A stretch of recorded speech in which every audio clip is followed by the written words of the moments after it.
तो चलो guys start करते हैं lecture number 8। Okay, of relations and functions. और पूरा क्लास का लेक्चर नोट्स आपको वीडियो के डिस्क्रिप्शन सेक्शन में मिल जाएगा। अच्छा, एक्सरसाइज 1.1 के बट बेटे 2-3 सवाल बाकी थे, उसको जरा धड़ाधड़ देख लेते हैं और उसके बाद हम आज इक्विवेलेंस क्लास पढ़ेंगे, ठीक है। अच्छा, तो पहले क्वेश्चन नंबर 12 बाकी था। हाँ, और बेटे आपका जो रिफ्लेक्सिव सिमेट्रिक ट्रांजिटिव को लेके और जितने सवाल बन सकते हैं, वो सारे सवाल जो बाहर से सवाल है वो हम संडे के क्लास में करेंगे। संडे मॉर्निंग में क्लास रहेगा, उस क्लास में हम बाहर के सवाल करेंगे, एनसीईआरटी के बाहर के सवाल। तो फिलहाल क्वेश्चन नंबर 12 क्या सवाल दे रखा है बेटे? So that the relation are defined in a set A of all triangles. ये जो सेट ए दे रखा है उसके अंदर सारे ट्राइंगल्स हैं। क्या है सर? उसके अंदर सारे ट्राइंगल्स हैं, है ना। रिलेशन क्या दे रखा है? T1 comma T2 such that T1 is similar to T2। तो ये जो रिलेशन है इसी सेट के ऊपर डिफाइंड हुआ है और उसके अंदर जितने भी ऑर्डर पेयर हैं, ऑर्डर पेयर के पहला मेंबर दूसरा मेंबर के साथ क्या है बेटे? सिमिलर है। ट्रायंगल सिमिलरिटी सबको पता है ना? ट्रायंगल सिमिलरिटी सबको पता है, हैं? पता है ना ट्रायंगल सिमिलरिटी? हाँ, यस सर। माँ हाथी छोटा हाथी जी दोनों। सर। हाँ, माँ हाथी छोटा हाथी दोनों सिमिलर होते हैं ना, खाली साइज अलग अलग है। समझ रहे हो ना? माँ हाथी छोटा हाथी, जैसे कि ये का ट्रायंगल है, ये का ट्रायंगल है और ये का ट्रायंगल है। एक उनमें से माँ हाथी है, दूसरा छोटा हाथी है। माँ हाथी है, छोटा हाथी है ना। बस खाली साइज का अंतर है, लेकिन दिखते बिल्कुल हूबहू सेम ही है ना। तो सिमिलर होते हैं। एंड अच्छा, इनका फीचर क्या होता है? इनका कॉरिस्पॉन्डिंग साइड्स का रेशियो क्या होता है बेटा? सेम होता है ना। अगर इसके तीनों साइड, ये साइड ए, इस साइड बी, इस साइड सी है और ये साइड पी, तो इस साइड। रेशियो सेम होता है, एंगल सेम होता है। हाँ, यस, एंगल सेम ही होता है ना। मतलब इसके ये एंगल इक्वल होगा, ये एंगल इक्वल होगा, ये एंगल इक्वल होगा, है ना। तो माँ हाथी छोटा हाथी सिमिलरिटी, ठीक है ना। अच्छा, इनके दोनों साइड का रेशियो ए बाई पी क्या होगा बेटे? यहाँ पर बी बाई क्यू होगा एंड सी बाई आर होगा, है ना। तो उनके कॉरिस्पॉन्डिंग साइड्स के रेशियो सेम रहते हैं सिमिलरिटी में। अच्छा, तो बेटे मैं क्यों ये सिमिलरिटी का ये प्रॉपर्टी रिकॉल करवाया? क्योंकि सवाल में ही है आगे चल के, इसीलिए करवाया। और तो सवाल है कि prove that this relation is equivalence relation. अच्छा, तो सेट के अंदर के सभी एलिमेंट अगर खुद से रिलेटेड हो जाएंगे तो पहले रिफ्लेक्सिव हो जाएगा। तो पहले चेक करते हैं प्रोटोकॉल के हिसाब से, प्रोसीजर जैसे लेते हैं। Let x belong to set A. तो एक सेट ए का एक रैंडम एलिमेंट है, मतलब एक से ट्रायंगल है। क्या है? का ट्रायंगल है, क्योंकि सेट ए का सारे एलिमेंट क्या है बेटे? एक ट्रायंगल है। तो here x is a triangle. अच्छा बेटे, x is similar to x, right? Triangle x is similar to triangle x,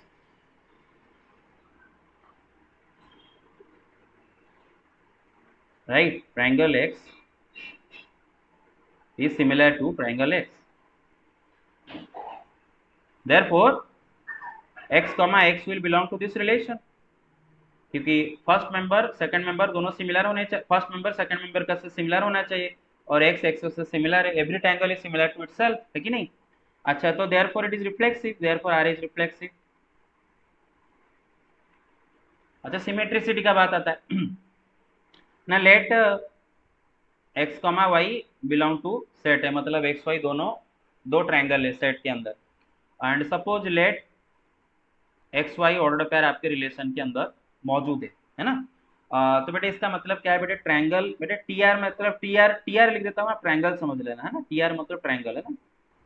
T R x is similar to, है ना, एस आई एम मतलब similar, similar to T R y, ठीक है ना। तो बेटे ऑब्वियस बात है कि टी आर वाई भी टी आर एक्स से सिमिलर होगा, ट्रायंगल वाई ट्रायंगल एक्स से सिमिलर होगा, है ना। T R y is similar to. तो इसका मतलब बेटे y को फर्स्ट मेंबर एंड x को सेकंड मेंबर का ये जो ऑर्डर पेयर होगा, ये भी हमारे रिलेशन में आ जाएगा। तो हमारे रिलेशन में अगर कोई भी random order pair x y अगर आता है तो उसका उल्टा वाला ऑर्डर पेयर भी मौजूद हो जाता है ना। तो देयरफॉर इट इज सिमेट्रिक।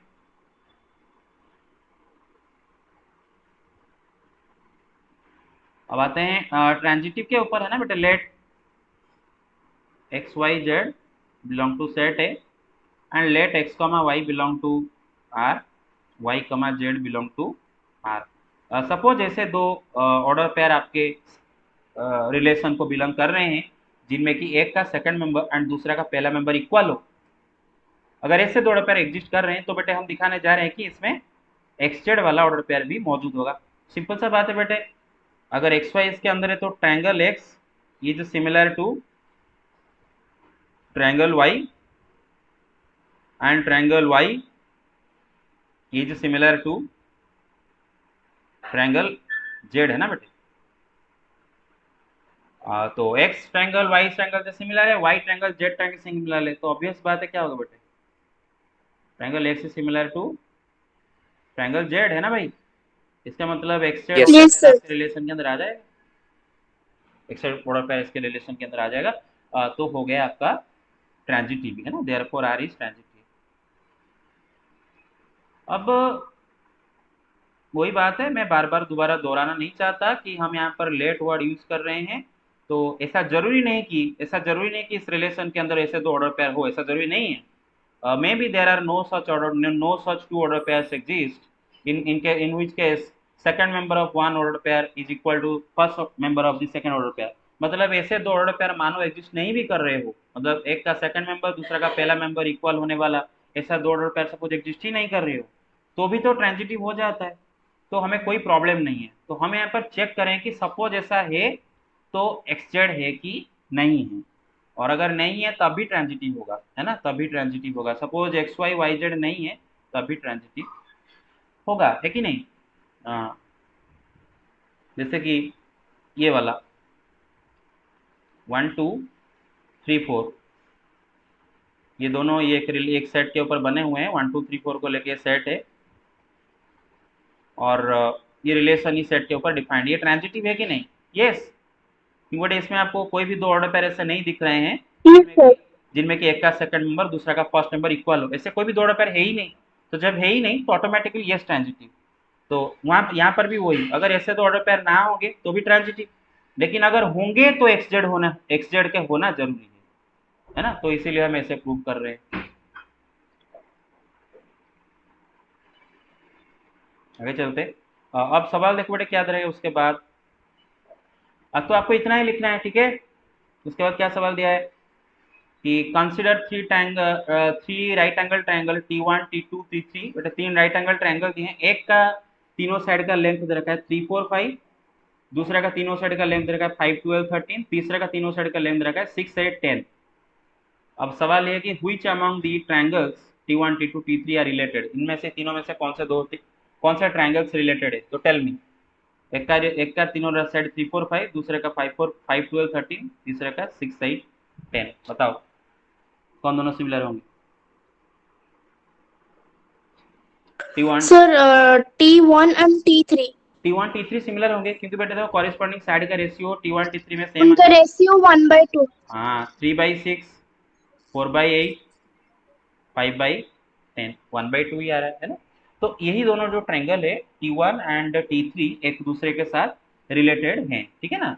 अच्छा तो वही हम लिखेंगे, वही हम आंसर में लिखेंगे कि here T1 and T3 are related, है ना।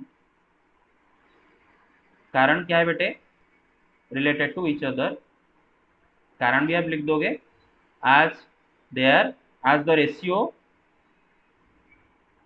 ratios of their corresponding sides are equal, है ना बेटे, corresponding sides are equal। मतलब 3/6 यहाँ पर 4/8 इक्वल टू 5/10, ठीक है। तो इतना ही लिखना है, क्वेश्चन का आंसर हो गया। कर लोगे ना मेरे बात, समझ रहे हो, कर लोगे, अरे नहीं कर पाओगे क्या। ये सर करते हैं। Very good very good very good very good. Question number 14 आते हैं, ठीक है। क्वेश्चन नंबर 14 ऑलरेडी कर चुके हैं, मैं उसका जो सेकंड पार्ट है उसको डिटेल में लिखूंगा, फर्स्ट पार्ट शॉर्ट शॉर्ट में लिख देंगे। बोल रहा है कि L set of all lines in x y plane, बेटे एक्स वाई प्लेन में जितने भी लाइन है उनको लेके ये सेट एल बना हुआ है। देखो सेट का नाम एल है, आपका एक हैबिट होगा बार बार आप बार बार सेट का नाम ए दिख रहे होगे तो लिख दोगे कि ए, ना ना ना ना ना, यहाँ पर सेट का नाम एल है, ठीक है। और ये आपका जो रिलेशन एल के ऊपर डिफाइंड हुआ, कैसे डिफाइंड हुआ दे रखा है, इसके अंदर अगर कोई भी एक ऑर्डर पेयर L1 L2 लो, first member L1 is parallel to second member L2, तो आपको दिखाना है कि इक्विवेलेंस रिलेशन है। ये तो मुंह मुंह से पता चल जाता है ना बेटा। तो शॉर्ट शॉर्ट में let x belong to L, इसका मतलब x क्या है बेटा, एक लाइन है ना, सेट के अंदर एक लाइन है। तो बेटा we know that x is parallel to x y, है ना, लाइन x अपने साथ तो पैरेलल होगा ना, every line is parallel to itself. तो इसका मतलब x, x तो आपका रिलेशन में आ जाएगा, राइट। देयरफॉर क्या होगा बेटा, रिफ्लेक्सिव। मतलब आपके सेट के अंदर कोई भी रैंडम एलिमेंट अगर x लेते हो, वो अपने साथ रिलेटेड हो रहा है ना, पेयर्ड हो रहा है। अच्छा, सिमेट्री के लिए let x y belong to आपका set L and suppose x y आपके रिलेशन के अंदर एक ऑर्डर पेयर है ना। तो सिंपल सा मतलब इसका क्या है बेटे कि x is parallel to y। अच्छा, अगर लाइन x लाइन y से पैरेलल होगा तो लाइन x भी लाइन y x से पैरेलल होगा। तो बेटे इसका मतलब है y x भी आपका रिलेशन के अंदर आ जाएगा। तो क्या देख रहे हैं बेटे कि अगर x y नाम का ऑर्डर पेयर आपके रिलेशन में है, तो उसका उल्टा ऑर्डर पेयर y x भी कंपल्सरीली आपके रिलेशन के अंदर है। देयरफॉर क्या है बेटे, सिमेट्री। ट्रांजिटिव ना लेट एक्स वाई जेड। आप बेटे अगर आपको एक्स वाई जेड से थोड़ा अच्छा नहीं लग रहा है तो आप L1 L2 L3 भी ले सकते हो, एल एल एल भी ले सकते हो, स्मॉल एल, बस स्मॉल एल लेना है, कैपिटल एल सेट का नाम दिया गया है। तो आपका मर्जी, नो प्रॉब्लम, क्लियर है ना। मानवे सेट एल के एलिमेंट है and suppose let x y y z belong to your relation. अब मानो ऐसे दो ऑर्डर पेयर हैं जिनमें कि एक का सेकंड मेंबर दूसरा का पहला मेंबर इक्वल है, ऐसे वाले दो ऑर्डर पेयर मानो है। अगर ऐसे वाले दो ऑर्डर पेयर नहीं भी हैं तो भी है ट्रांजिटिव, हमें पता है। लेकिन अगर है तो बेटे कंपल्सरीली एक्सजेड होना चाहिए, है ना बेटे, क्योंकि अगर ऐसे दो ऑर्डर पेयर है एंड एक्सजेड नहीं है तो भाई तो नॉट ट्रांजिटिव हो जाएगा, ठीक है ना। तो नहीं है तो नो प्रॉब्लम, है तो हमें चेक करना पड़ रहा है। तो suppose x y y z इसके अंदर है ऐसे दो ऑर्डर पेयर, तो इसका मतलब क्या है बेटे, x is parallel to y and y is parallel to z। भाई लाइन x लाइन y के साथ पैरेलल है, लाइन y लाइन z के साथ पैरेलल है, तो ऑब्वियसली x z के साथ पैरेलल हो जाएगा। अगर x z का पैरेलल हो गया तो x z को लेके एक जो ऑर्डर पेयर बनेगा वो रिलेशन के अंदर आ जाएगा, देयरफॉर ट्रांजिटिव। समझ रहे हो मेरी बात? Yes sir. ओके, तो बेटा तीनों हो गया, तो हो गया इक्विवेलेंस। अच्छा, ये सवाल देखो, find the set of all lines related to this line. Coordinate geometry, straight line थोड़ा याद करेंगे, फर्स्ट ईयर का थोड़ा स्ट्रेट लाइन याद करेंगे, थोड़ा रिकॉल करा देता हूँ यहाँ पर। बेटे मैं आपको फर्स्ट ईयर में एक family of straight lines parallel to a line पढ़ाया था, याद है? Family of straight lines parallel to a line पढ़ाया था, थोड़ा टर्म तो याद आ रहा होगा। देखो बेटे, सपोज एक स्ट्रेट लाइन मेरे पास है। अच्छा, दो पैरेलल स्ट्रेट लाइन का स्लोप इक्वल होता है ना, अगर दो लाइन पैरेलल होते हैं उन दोनों का स्लोप इक्वल होता है, इतना तो पता है ना। ओके ठीक है, अबे सब भूल मत जाओगे, मर जाओगे, सब भूल मत जाओ, ठीक है। तो दो लाइन अगर पैरेलल होते हैं उनको स्लोप इक्वल होता है। अच्छा बेटे, तो ये लाइन है और एक लाइन है, इन दोनों का स्लोप इक्वल होगा, ठीक है ना। मानो इस लाइन का equation x plus b y plus c is equal to zero हमें दे रखा है, ठीक है ना, ये गिवन है। और ये लाइन का इक्वेशन हमें नहीं दिया है, ये अननोन लाइन है, बस इतना हमें पता है कि this line is parallel to this line, ठीक है ना। तो मैं गारंटी के साथ बोल सकता हूँ कि इसका इक्वेशन मैं ऐसे कर सकता हूँ, a x plus b y plus not c rather some other constant lambda is equal to 0। मैं दोबारा बोल देता हूँ बेटे, अगर मेरा लाइन का इक्वेशन मुझे मालूम है x plus b y plus c is equal to 0 and और कोई एक अननोन लाइन है जो कि उसके साथ पैरेलल है, मुझे इतना पता है कि वो उसके साथ पैरेलल है, तो मैं उसका पूरा इक्वेशन नहीं बता सकता, लेकिन हाँ मैं ये बता सकता हूँ कि उसका इक्वेशन होगा ए एक्स प्लस बी वाई, इसका भी एक्स प्लस बी वाई, इसका भी एक्स प्लस बी वाई, बस प्लस इसका जो कांस्टेंट सी है, इसका जगह उसका एक और एक कोई कांस्टेंट हो रहा होगा लैम्बडा। मेरा बात समझ रहे हो? उसी तरह मानो और एक लाइन है जो कि इसके साथ पैरेलल है, मतलब तीनों एक दूसरे से पैरेलल है, मैं इसका भी इक्वेशन मुझे नहीं पता है, लेकिन हाँ मैं बोल सकता हूँ इसका equation ax plus b y plus some other constant k is equal to 0 जरूर है। ठीक है, क्या होता है बेटे, तीनों लाइन का जो इक्वेशन है, जो तीनों लाइन का इक्वेशन है, तीनों लाइन का स्लोप इक्वल है। बेटे लाइन का इक्वेशन अगर स्टैंडर्ड फॉर्म में आपको दिया गया है तो उसका स्लोप कैसे पता चल जाता है बेटे, माइनस ए बाई बी। क्या बेटे स्लोप कैसे पता चल जाता है, माइनस ए बाई बी, याद है ना, minus x coefficient by y coefficient. अरे याद आ रहा है थोड़ा थोड़ा। Yes sir. हाँ Yes, sir. तो बेटे देखो इसका भी स्लोप वही, इसका भी स्लोप चेक करो माइनस ए बाई बी, इसका भी स्लोप चेक करो माइनस ए बाई बी। सही लिखा हो ना भाई, तीनों लाइन पैरेलल है, तीनों का स्लोप इक्वल है। तो मेरा कहना ये है कि अगर मेरे लाइन का इक्वेशन सपोज अगर मैं एक एग्जाम्पल लूँ ऐसे करके, मानो मेरे पास एक लाइन है और उसका इक्वेशन सपोज लिखा है 3x plus 4y plus 7 is equal to 0, ठीक है ना। अब ये लाइन के साथ ये लाइन पैरेलल है, I know that this line is parallel to this line, but I don't know the equation of this line.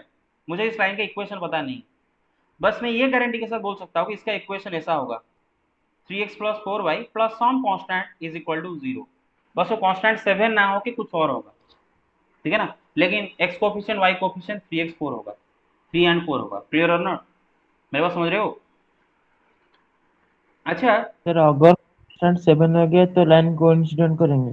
हाँ यस, अगर बेटे कांस्टेंट को मैंने 7 कर दिया ना बेटे तो ये गलत हो जाएगा बेटे, क्योंकि दोनों इक्वेशन पूरा सेम टू सेम हो जाएंगे, और दोनों इक्वेशन अगर आइडेंटिकल हो गए बेटे लाइन दोनों कोइंसिडेंट नहीं हो जाएंगे। समझ में आया मेरे बात, कोइंसिडेंट हो जाएंगे ना, इसलिए लैम्बडा कुछ और होगा, ठीक है ना, 7 ना हो कि कुछ और होगा। लैम्बडा 7 नहीं हो सकता, लैम्बडा 7 हो जाएगा तो ये लाइन आके इसके ऊपर बैठ जाएगा, दोनों सिक्स सेम इक्वेशन हो जाएंगे, ठीक है ना। अच्छा बेटे एक बात बताऊं, फॉर एग्जाम्पल एक लाइन में लिखा हूं 3x plus 4y plus 9 is equal to 0। बेटे ये दोनों लाइन पैरेलल है ना, आपको देख के ही पता चल जा रहा होगा बेटे, एक्स कोफिशिएंट एक्स को वाई कोफिशिएंट देखो सेम है, कांस्टेंट अलग अलग, मेरे बात समझ रहे हो ना, पैरेलल है। दोनों का स्लोप से भी आपको पता चल जाएगा, दोनों इसका स्लोप क्या होगा बेटे -3/4, माइनस ए बाई बी लगाओ, इसका स्लोप क्या होगा बेटे माइनस ए बाई बी लगाओ, -3/4 है ना। अच्छा समझ में आ रहा होगा। अच्छा ये लाइन भी और एक लाइन बनाता हूँ और उसका इक्वेशन लिखता हूँ 6x plus 8y plus 14 is equal to sorry plus 15 is equal to 0। अब ये लाइन भी इसके साथ पैरेलल होगा। अब बोलोगे सर क्या पागलपंती कर दिए, सर आप तो बोल रहे थे कि x कोफिशिएंट सेम होगा सबका और y कोफिशिएंट सेम होगा सबका, खाली कांस्टेंट अलग अलग होगा, आपने तो x कोफिशिएंट ही बदल डाले y कोफिशिएंट बदल डाले, क्या पागलपंती कर रहे हैं। बेटे कोई पागलपंती नहीं कर रहा हूँ बेटे, आप जरा सोचो, आप इसका इसमें 2 डिवाइड कर दो ना बेटे, इक्वेशन के दोनों साइड में 2 डिवाइड करने से कोई पाप होता है क्या, इक्वेशन बदल थोड़ी ना जाता है, सेम ही तो रहता है, खाली चेहरा बदलता है, इक्वेशन तो सेम रहेगा। Divide both sides of the equation by 2, तो क्या होता है बेटे 3x plus 4y plus 15/2 is equal to 0। You get it, अबे गॉट इट, वो इक्वेशन आएगी नहीं हैं। Yes sir. हाँ खाली कांस्टेंट Yes. अलग, खाली कांस्टेंट अलग। तो ध्यान रखो बेटे, तो बेटे जैसे जितने लाइन सब पैरेलल होंगे है ना, उनमें और क्या खासियत है बेटे, उनमें और क्या खासियत है बेटे ना, उनका कॉरिस्पॉन्डिंग एक्स कोफिशिएंट का ratio is equal to corresponding y coefficient का ratio and is not equal to corresponding constant का रेशियो। मतलब a1/a2 is equal to b1/b2 is not equal to c1/c2, अगर दो लाइन पैरेलल है, ठीक है ना। तो बेटे देखो इन सब में वही हो रहा है बेटे, देखो 3/3 is equal to 4/4 and is not equal to 7/9, देख पा रहे हो ना, 3/3 is equal to 4/4 is not equal to 7/9, देख 7 by whatever, clear or not। Yes, इधर sir. चेक करो बेटे 3/6 is equal to 4/8 is not equal to 7/15, देख रहे हो ना, कॉरिस्पॉन्डिंग एक्स कोफिशिएंट का रेशियो कॉरिस्पॉन्डिंग वाई कोफिशिएंट का रेशियो के साथ इक्वल होगा, बस कांस्टेंट के रेशियो के साथ इक्वल नहीं होगा, और अगर इक्वल हो गया कांस्टेंट के रेशियो के साथ तो बेटा क्या होगा, दोनों कोइंसिडेंट हो जाएंगे, ठीक है। छोड़ो, ये था हमारा 11th का बात, थोड़ा रिवाइज करवा दिया। अब यहाँ ये सवाल में को करने के लिए हमें जो चीज चाहिए, सपोज मुझे एक लाइन का इक्वेशन दे रखा है y is equal to mx plus c, ठीक है। अब इसके साथ आप अगर कोई भी पैरेलल लाइन बनाओ बेटे, ये लाइन के साथ आप इनफाइनाइट पैरेलल लाइन बना सकते हो। उन सबका इक्वेशन बेटे y is equal to m x plus some constant lambda होगा, ठीक है ना, where lambda is any real number other than c, क्योंकि अगर लैम्बडा अगर सी हो गया बेटे, आपको पता है क्या हो जाएगा बेटे, दोनों कोइंसिडेंट हो जाएंगे। अरे दोनों लाइन कोइंसिडेंट नहीं हो जाएंगे? Yes, sir. हाँ, तो Yes, sir. तो बेटे देखो ये एम क्या है बेटे, ये स्लोप इंटरसेप्ट फॉर्म है लाइन का, जहां पर एम क्या है बेटे, उसका स्लोप है ना, और जितने लाइन पैरेलल है सबका स्लोप इक्वल रहता है, इसलिए इसका भी स्लोप एम है, इसका भी स्लोप एम है, खाली इसका वाई इंटरसेप्ट बदलेगा। तो आप इसका कांस्टेंट सी के जगह कोई भी अगर कांस्टेंट लिख लो, अलग कांस्टेंट लिख लो बेटे, सपोज फॉर एग्जांपल मेरे पास एक स्ट्रेट लाइन है y is equal to 3x plus 8, मैं और एक स्ट्रेट लाइन लिखता हूँ y is equal to 3x plus 9 and I guarantee that these two straight lines are parallel to each other, क्योंकि बेटे बस कांस्टेंट बदला हूँ और कुछ नहीं बदला हूँ, गेट इट। तो Yes, मैं sir. लिखूंगा y is equal to 3x plus 100/3, I guarantee कि these two are parallel because खाली कांस्टेंट बदला हूँ। तो बात यही है। तभी आते हैं ये सवाल पे। सवाल में पूछा है कि find the set of all lines related to this line. अच्छा, यहाँ पे रिलेशन क्या है बेटे, L1 L2 के साथ पैरेलल होना चाहिए। तो बेटे उन सारे लाइंस जो कि इसके साथ रिलेटेड है बेटे, इसके साथ रिलेटेड है मतलब इसके साथ क्या है बेटे, पैरेलल है ना बेटे, क्लियर हो ना, इसके साथ पैरेलल है। और उन सारे लाइंस Yes, का sir. सेट पूछा है, उन सारे लाइंस का सेट पूछा है, जो सारे लाइंस इसके साथ पैरेलल है उन सारे लाइंस का सेट पूछा है ना, क्योंकि रिलेशन यहाँ पर पैरेलल है।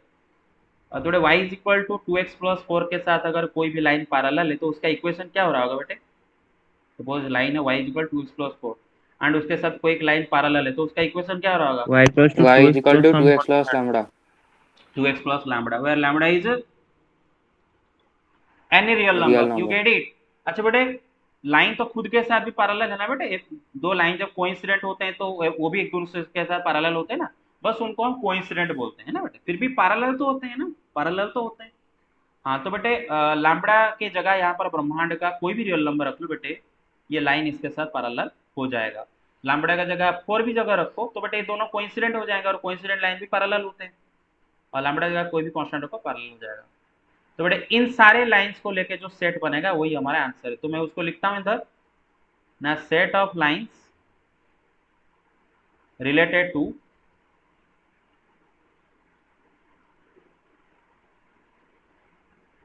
y is equal to 2x plus 1 2x plus 4 is, बेटे उस सेट को मैं कैसे लिख रहा हूँ, देखो कैसे आराम से लिख रहा हूँ, देखो बेटे ऐसे लिखो, suppose x such that, no not x such that, l लिख देता हूँ, l such that l is equal to 2x plus lambda where lambda is any real number, ये गॉट इट। तो इसके अंदर ऐसे सारे लाइन आ जाएंगे, मेरे पास समझ रहे हो ना, हैं समझ रहे हो, हो गया Yes, sir. आंसर। ओके आगे चलते हैं, आई होप समझ रहे हो ना, मैं जितना चाहिए उतना समझाया, जितना नहीं, जो नहीं चाहिए वो नहीं समझाया। अच्छा एक वाइफ वाला जो क्वेश्चन कल था, ठीक है ना, वो वीडियो में लास्ट को मतलब मैं बोला था, तो तब मैं बोला था उसको थोड़ा थोड़ा अच्छे से क्लियरली भी थोड़ा बात कर लेते हैं ताकि वीडियो में रह जाए, जब आपको बाद में कभी रेफर करना होगा आप उसको रिकॉल कर सकते हो, है ना बेटे। थोड़ा वाइफ वाला सवाल, क्योंकि वाइफ वाला सवाल आपको पता है थोड़ा ट्रिकी सवाल था ना, वाइफ वाला सवाल थोड़ा ट्रिकी सवाल था कि नहीं, x is wife of y, transitive matrix की था ना। Yes, sir. हाँ तो बेटा सपोज आपका सेट ए दे रखा है कि सेट ऑफ, मैं खाली ट्रांजिटिव पोर्शन को चेक करूंगा, ठीक है, बाकी आप पता है आपको चेक करना, set of all people in a town, और सपोज मेरा रिलेशन दिया है r is equal to x comma y such that x is wife of y, और मुझे इसका ट्रांजिटिविटी चेक करना है। मुझे पता है ये रिफ्लेक्सिव नहीं होगा, सिमेट्रिक नहीं होगा, क्योंकि कोई इंसान खुद का वाइफ नहीं हो सकता, अगर एक्स वाई का वाइफ हुआ तो वाई एक्स का वाइफ नहीं हो सकता, ये तो पता है, सिमेट्रिक रिफ्लेक्सिव। ट्रांजिटिव देखते हैं बेटे तो बेटे ट्रांजिटिव के लिए क्या होता है कि सब ट्रांजिटिव दो केस होता है ना, ट्रांजिटिव दो केसेस में ट्रांजिटिव हो जाता है। क्या है दो केस, पढ़ाया था मैंने, दो केस में ट्रांजिटिव हो जाता है। पहला केस ऐसा कोई भी ऑर्डर पेयर आपको नहीं मिलेगा, एक्स वाई वाई जेड नाम का ऐसा कोई भी ऑर्डर पेयर नहीं मिलेगा। मतलब एक का सेकंड नंबर दूसरा का फर्स्ट नंबर इक्वल वाले, ऐसा कोई भी दो ऑर्डर पेयर नहीं मिले सपोज, उस टाइम में भी ट्रांजिटिव हो जाएगा, उस टाइम में भी ये सीरीज ट्रांजिटिव। या फिर अगर आपको मिल रहे हैं x y y z, x y y z, तो एक्स जेड मिलना जरूरी है ट्रांजिटिव होने के लिए, ठीक है। अच्छा, अच्छा तो अगर ये रिलेशन के अंदर में ऑर्डर पेयर रखने जाए, सपोज एक ऑर्डर पेयर है एक्स वाई, इसके अंदर इसका क्या मतलब है, एक्स वाइफ है वाई का, है ना, x is wife of y. अगर एक्स वाइफ है तो एक्स क्या है बेटा, फीमेल है, वाई क्या होगा, मेल होगा। समझ रहे हो। अरे देखो मैं आपको एक बात बताता हूँ, सुनो, लिसन, इंटरेस्टिंग बात है, मैथमेटिक्स में अभी तक सारे जेंडर और सारे मतलब चीजें एक्सेप्टेड नहीं है। मैथमेटिक्स में अभी भी मेल फीमेल का बात चल रहा है, ठीक है। मैथमेटिक्स में थर्ड जेंडर कुछ नहीं है, ठीक है। तो ये प्रेजुडिस नहीं है, बस मैथमेटिक्स में उल्टा पुल्टा हो जाएगा, इसीलिए सारी चीज़ें कांस्टेंट रखा जा रहा है। क्योंकि मैथमेटिक्स में अगर हम इसको ये सारी चीज़ें फिर से दोबारा चेंज कर दे, सब बेटे पूरा उलट पुलट हो जाएगा, सारे हिसाब किताब बर्बाद हो जाएगा, ठीक है। तो अभी तक भी जब अब जेंडर का बात आता है, मैथ में दो ही जेंडर बात होता है, मेल फीमेल, ठीक है, थर्ड जेंडर कुछ नहीं होता है, ध्यान रखो मैथ में। तो एक्स अगर एक्स वाई अगर इसके अंदर है तो एक्स क्या होगा, फीमेल होगा, वाई मेल होगा। अच्छा मुझे एक बात बताओ, क्या इसके अंदर और एक ऑर्डर पेयर आप बना सकते हो जिसका फर्स्ट नंबर वाई रख के? No, can sir. You can you make another order pair कुछ first number is y? No, Yes, sir. Absolutely not. क्योंकि बेटे अगर कोई दूसरा ऑर्डर पेयर में वाई को फर्स्ट नंबर रख रहे हो तो इसका मतलब वाई किसी का वाइफ है। वाई यहाँ पर मेल है और यहाँ पर वाइफ कैसे हो सकता है, मतलब फीमेल कैसे? एक पर्सन मेल फीमेल दोनों नहीं हो सकता मैथमेटिक्स में, मैथमेटिक्स में अलाउड नहीं है। तो इसका मतलब इस रिलेशन के अंदर ऐसे दो ऑर्डर पेयर बनेंगे ही नहीं जिनमें एक का सेकंड नंबर एंड दूसरा का फर्स्ट नंबर इक्वल। तो जब ऐसे दो ऑर्डर पेयर बन ही नहीं रहे हैं तो ये सिटी इज ट्रांजिटिव, ये सिटी इज ट्रांजिटिव, ठीक है ना। अच्छा आगे चलते हैं, अभी बेटे इक्विवेलेंस क्लास को देखेंगे, ठीक है। इक्विवेलेंस क्लास, इक्विवेलेंस क्लास क्या होता है बेटे? इक्विवेलेंस क्लास से ज़्यादा सवाल आपके एनसीईआरटी में नहीं है, इनफैक्ट इक्विवेलेंस क्लास से दो चार सवाल ऑलरेडी करके आ चुके हैं। अब बस आपको पता नहीं था यार इक्विवेलेंस क्लास के बारे में सवाल थे, बस कर लो, समझते हैं इक्विवेलेंस क्लास क्या होता है, ठीक है।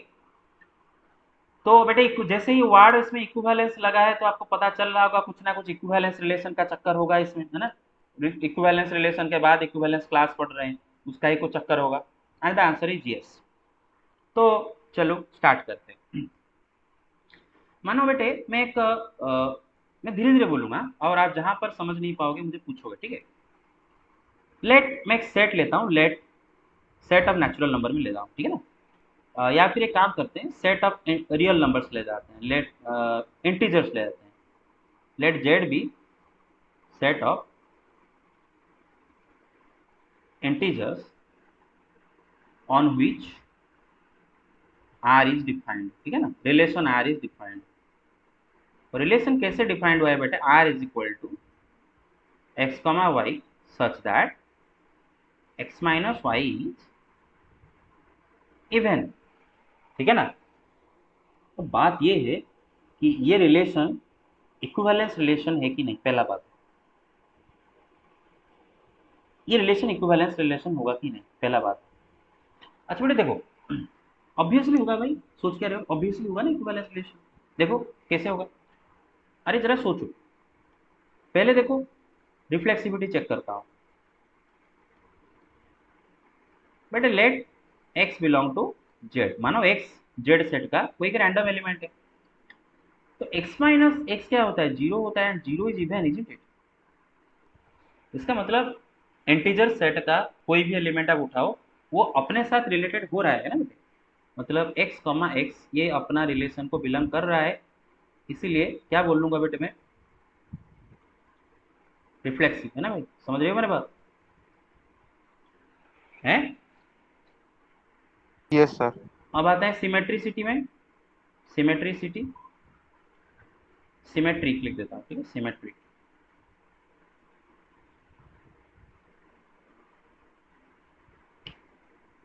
अरे सिमेट्रिक का spelling S Y M M, क्या मैं लिख रहा हूँ भाई, S Y M M E T R I C. अच्छा लेट एक्स वाई दो इंटीजर है and suppose x y order pair आपके रिलेशन के अंदर आ रहा है, ठीक है ना। तो इसका मतलब एक्स माइनस वाई क्या है बेटा, इवन है, हैं? एक्स माइनस वाई इवन है। अरे आप जरा बताओ, एक इवन इंटीजर में जब माइनस मल्टीप्लाई करते हो कुछ और हो जाता है क्या? वो भी तो इवन रहता है ना। Any even integer into minus, वो भी इवन ही हुआ है। Yes, minus two sir. में माइनस मल्टीप्लाई करो, टू टू में माइनस में माइनस टू, इवन इंटीजर में माइनस मल्टीप्लाई कर देने से वो भी तो इवन रहता है ना। अच्छा अच्छा बेटा आधे एक हाँ, तो minus of x minus y क्या होगा बेटा, वाई माइनस एक्स होगा ना, y minus x is even. Minus of x minus y क्या होता है बेटा, वाई माइनस एक्स, मल्टीप्लाई कर दो। अच्छा आपको याद है एक सवाल में मैंने किया था कि x minus y is even, फिर लिया था x minus y is equal to two lambda, फिर लिया था दोनों साइड में y multiply minus one multiply किया था, y minus x equal to minus two lambda, तो लिखा था टू इंटू माइनस लैम्बडा, तो लैम्बडा इज इंटीजर, तो बोला था ये y minus x is also even because two उसका एक फैक्टर है। ऐसा करने की कोई जरूरत नहीं है ना, ऐसा भी कर सकते हो, क्लियर और नॉट। अच्छा हाँ, तो बेटे y माइनस एक्स अगर इवन हुआ तो उसका क्या मतलब होगा, सीधा साधा ये y कमा एक्स आपका रिलेशन का पार्ट है ना, एक एलिमेंट है, ऑर्डर पेयर है, क्लियर और नॉट। तो हर ऑर्डर पेयर का उल्टा ऑर्डर पेयर भी मौजूद है, देयरफॉर क्या है बेटे, सिमेट्रिक। अरे समझ रहे हो, और ट्रांजिटिव, Yes, sir. ट्रांजिटिव देखो ट्रांजिटिव, अब बेटे Transitive भी हो. सपोज ट्रांजिटिव होगा, एक्स वाई जेड, सपोज आप एक्स यहाँ पर एक्स वाई जेड नहीं ले रहा हूँ बेटे, क्योंकि Z already, actually small Z capital Z के मैं दोनों दोनों को ठीक से नहीं लिख पाता हूँ, क्योंकि मेरा स्मॉल जेड कैपिटल जेड दोनों ऐसे ही दिखते हैं, जो कि गलत बात है, मैं दोनों को ऐसे ही लिखता हूँ। तो चलो छोटे छोटे में लेता हूँ, एक्स वाई जेड, ठीक है ना, suppose they are all of them are integers, ठीक है, and suppose x comma y आपके रिलेशन में है एंड वाई कमा जेड भी आपके रिलेशन में है, मतलब दो ऑर्डर पेयर, एक का सेकंड नंबर दूसरा का फर्स्ट नंबर इक्वल होने वाले दो ऑर्डर पेयर आपके रिलेशन के अंदर है। तो भाई एक्स वाई है, इसका मतलब क्या होगा बेटे, x minus y is even, y z भी है, इसका क्या मतलब बेटे, y minus z is even. अब दो इवन नंबर को ऐड करने से इवन ही तो आता है, इवन नंबर दो ऐड करो या फिर दो ऑड नंबर ऐड करो, इवन ही आता है ना। तो x माइनस वाई में जब हम एक्स वाई माइनस जेड को ऐड करेंगे बेटे, एक्स माइनस वाई खुद इवन है, वाई माइनस जेड खुद इवन है, दोनों को ऐड करने से भी क्या रहेगा, इवन रहेगा। वाई माइनस वाई कट गया तो एक्स माइनस जेड क्या हो गया, इवन हो गया। अब एक्स माइनस जेड अगर इवन हो गया तो इसका क्या मतलब हो गया भाई, एक्स का जेड आपका रिलेशन को बिलोंग करेगा, तो इसका मतलब क्या हो गया भाई, ट्रांजिटिव, समझ रहे हो। अच्छा तो therefore R is equivalence relation, isn't it, R is equivalence relation. अब देखो आर जो इक्विवेलेंस रिलेशन है, इसके बाद से हम कुछ एक्स्ट्रा चीजें पढ़ने वाले हैं, यहाँ तक तो पढ़ चुके थे बेटे। मैं नेक्स्ट पेज में चलता हूँ।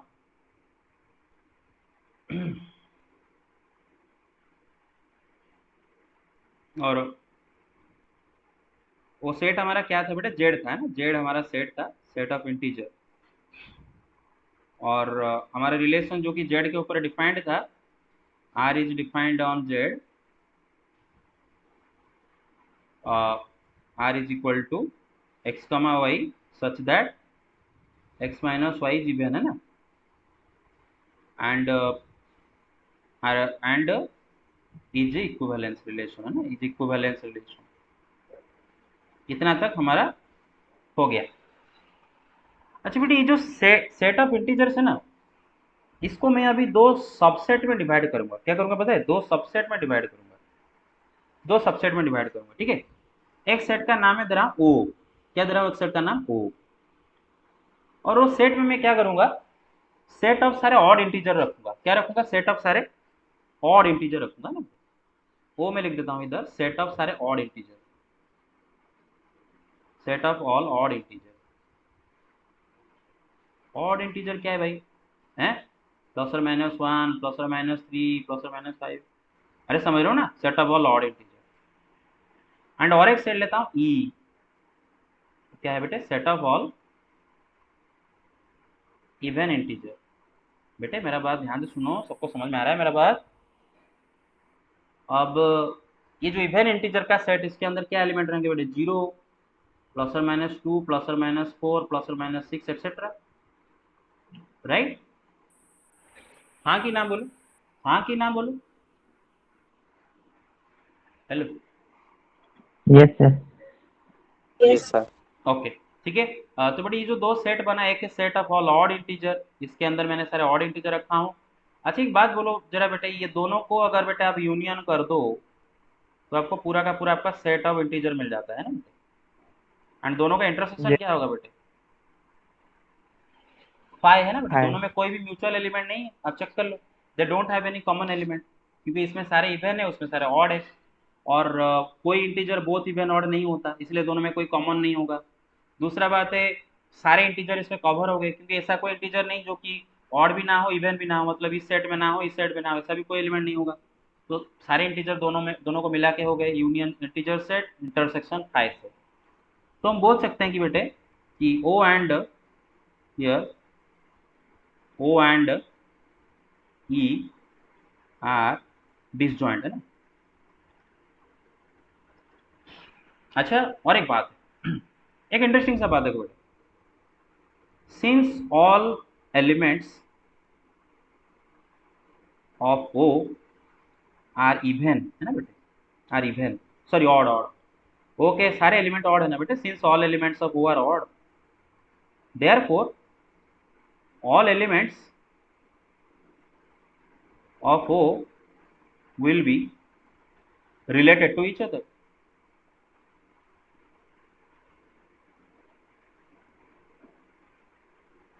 अंडर आर बेटा हमारा रिलेशन क्या है बेटे कि उसके अंदर जो भी दो ऑर्डर पेयर होंगे, first member minus second member क्या होगा बेटे? इवन होगा, है ना? अच्छा सेट ऑफ ऑड इंटीजर के अंदर क्या है? सारे के सारे ऑड नंबर है ना? सारे के सारे ऑड नंबर बेटे।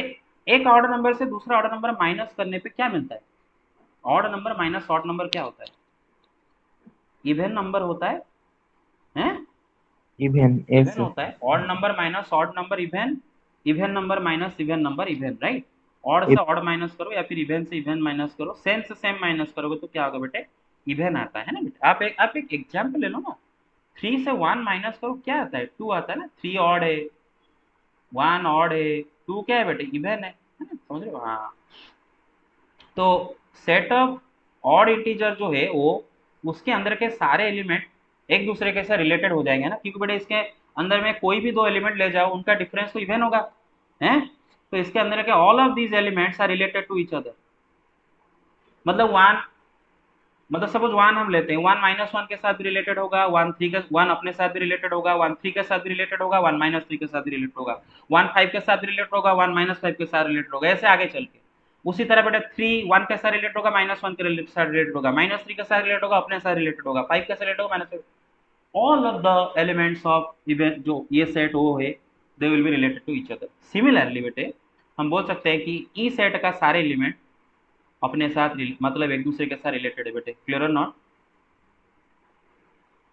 आज all elements of E are even, therefore all elements of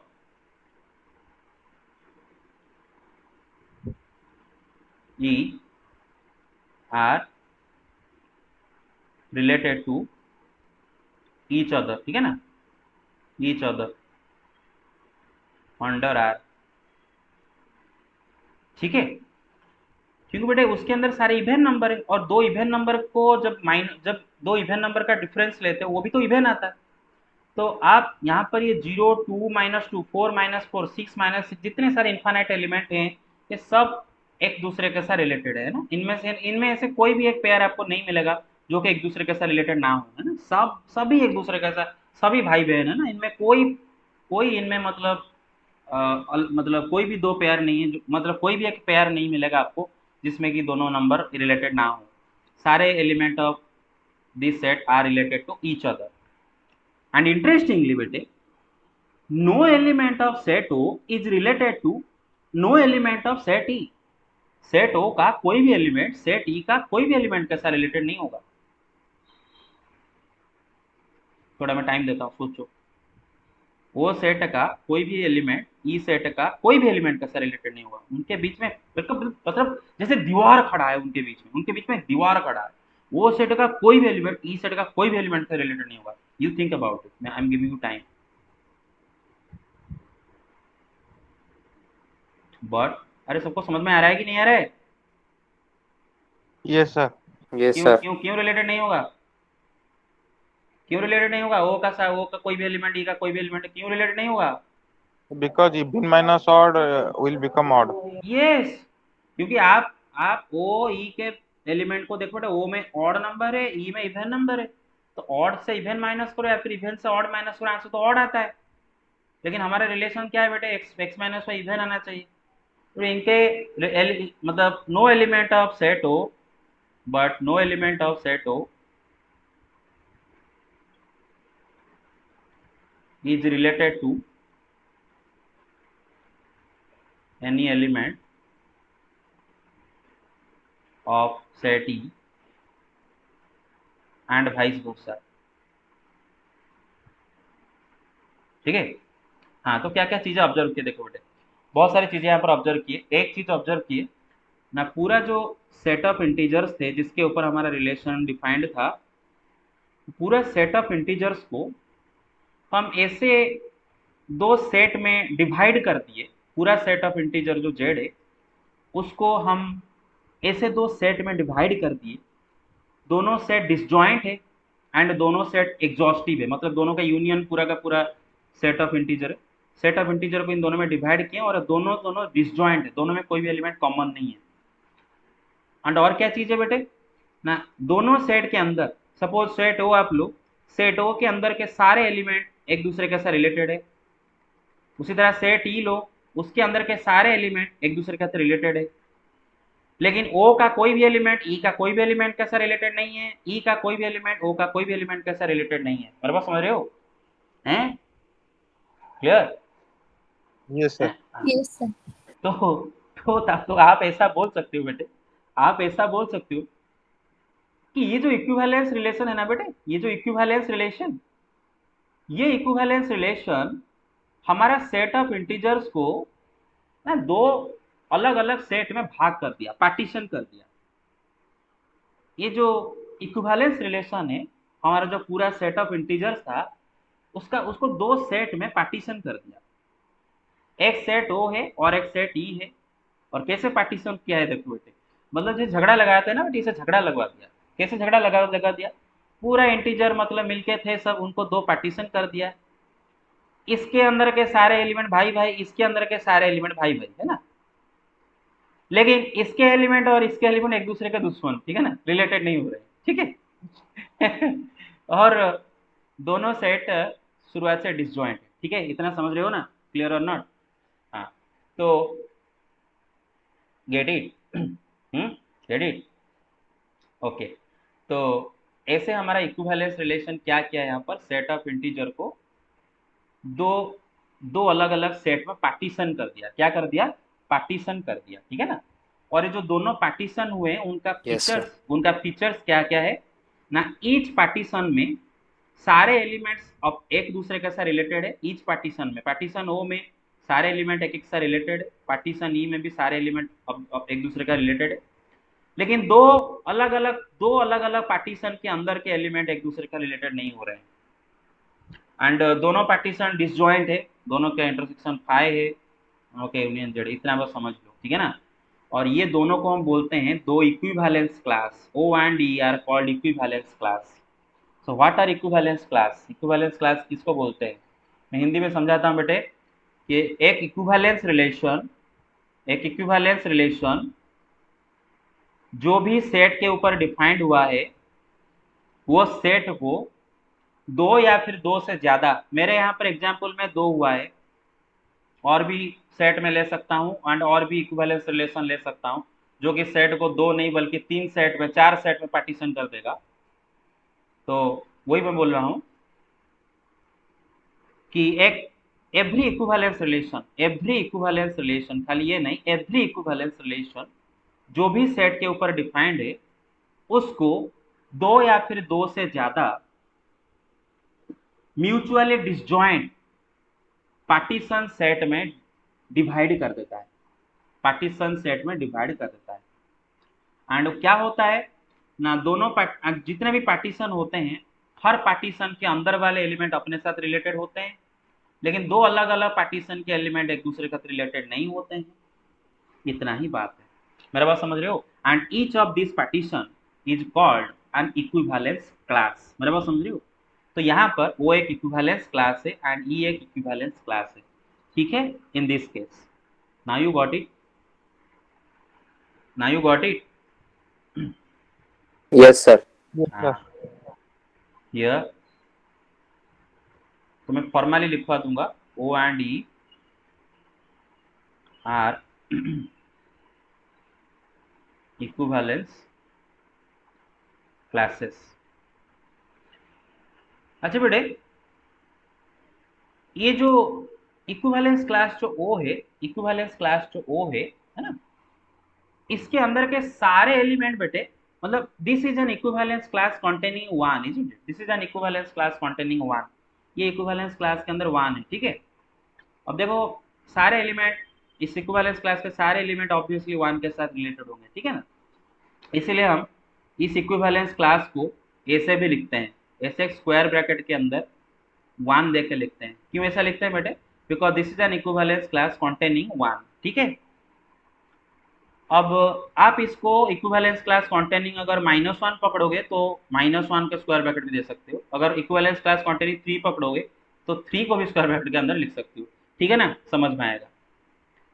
and this equivalence class is an equivalence class containing element what, 0, all elements are related to 0 obviously, है ना भाई।